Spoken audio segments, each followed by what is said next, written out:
হিন্দুদের হোলিকে রক্তের হোলি বলে দিচ্ছে, হিন্দু সেন্টিমেন্টকে নষ্ট করছে। আমি সিবি আনন্দ বোসের এগেনস্টে অভিযোগ করেছি। কি করাপশন আছে ইলেকশন প্রসেসে?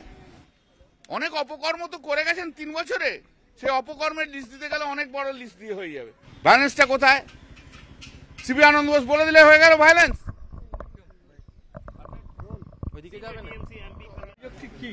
আমি সিবি আনন্দ বোসের এগেনস্টে অভিযোগ করেছি, যার বাবার নাম হচ্ছে PK Basudev Nair, currently residing at Raj Bhavan.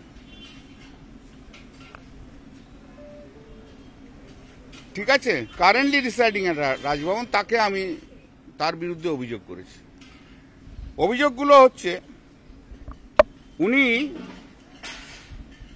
Intentionally, wilfully, deliberately, purposefully কতগুলো স্টেটমেন্ট করেছেন to excite rebellion and subversive activities এবং encourage feeling of separatist activities against the government and state of West Bengal. কি বলেছেন? Before election not only violence has to be curbed. Where is the violence ভাই? ভায়োলেন্সটা কোথায়? CB আনন্দ বোস বলে দিলে হয়ে গেল ভায়োলেন্স। তার মানে মানুষকে এক্সাইট করছো, মানুষকে এক্সাইট করছো তুমি। সরকারের বিরুদ্ধে তুমি ডাকছো, তাদের বিরুদ্ধে, সরকারের বিরুদ্ধে লড়ে যাও। তারপর বলেছে corruption has to go from the election process. What is the corruption? কি করাপশন আছে ইলেকশন প্রসেসে? তুই তো মানুষকে খেপিয়ে দিচ্ছ, এখন থেকে মানুষকে একদম প্ররোচনা দিচ্ছ, লেগে যাও রাজ্য সরকারের বিরুদ্ধে। তারপর কি বলছে, যেটা হিন্দু রিলিজিয়নের জন্য মারাত্মক কথা বলেছে, বলেছে in Bengal there has been a traditional playing of political Holi with human blood. হিন্দুদের সমস্ত পশ্চিমবাংলায় মানুষরা হোলি খেলে রক্ত দিয়ে। হ্যাঁ,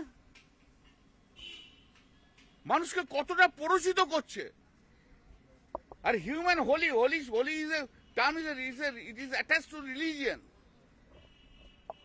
হিন্দুদের হোলিকে রক্তের হোলি বলে দিচ্ছে, হিন্দু সেন্টিমেন্টকে নষ্ট করছে। আমি জানি না উনি হিন্দু না খ্রিস্টান, আমার জানার দরকার নেই, কিন্তু হিন্দুদের ভাবাবেগকে যিনি নষ্ট করছেন। তারপরে বলেছে the culture of violence has to go the worst that can happen to a people is when the ruler himself is herself embarrassed cruelty. সরকার, মুখ্যমন্ত্রী সবাই ক্রুয়েলিটি করছে। এটা মানুষ খেপানোর জন্য।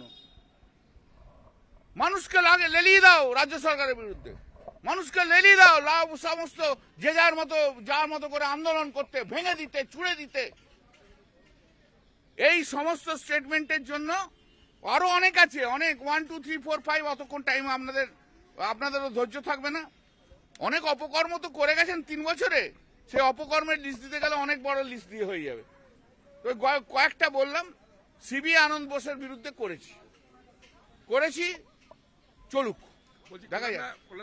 দেখো, আমি হচ্ছে 4 বারের সাংসদ, মানুষের নির্বাচিত সাংসদ, একবারের এমএলএ, নির্বাচিত এমএলএ।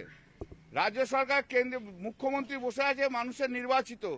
আর উনি অমিত শাহর পা ধরে উনি রাজ্যপাল। তফাৎ হচ্ছে এই, ওনার কোনো অ্যাকাউন্টেবিলিটি নেই কোথাও, আমার অ্যাকাউন্টেবিলিটি রয়েছে। এই সংঘাত কি চলবে? উনি চালালে চলবে, অসুবিধার কি আছে? উনি কি একাই খেলতে পারেন? খেলা হবে, জব্বর খেলা হবে। উনিও আপনার বিরুদ্ধেও কালকে অভিযোগ দায়ের করেছেন, তো কি আছে? দেখেছেন তো অভিযোগগুলো, মোটামুটি আমাকে এক্সট্রিমিস্ট বানিয়ে দিয়েছে। দেখেছেন নিজের সঙ্গে আমি নাকি ওকে অ্যাসল্ট করতে গেছি, সেকশনগুলো তাই দেখেছেন কখনো? ও বলে যে আমি ন্যাশনাল ইন্টিগ্রিটি নষ্ট করতে, এইসব বলেছে। এটা হচ্ছে বিজেপির একটা ছক। বিজেপির ছকটাই হচ্ছে সারা ভারতবর্ষের অপোজিশনের যারা আছে, কাউকে ইডি সিবিআই দিয়ে ধরো, আর যাকে পাচ্ছ না ইডি সিবিআই দিয়ে ধরতে, তাদেরকে সন্ত্রাসবাদী বলে দাও, এনআইএ ঢুকিয়ে দাও।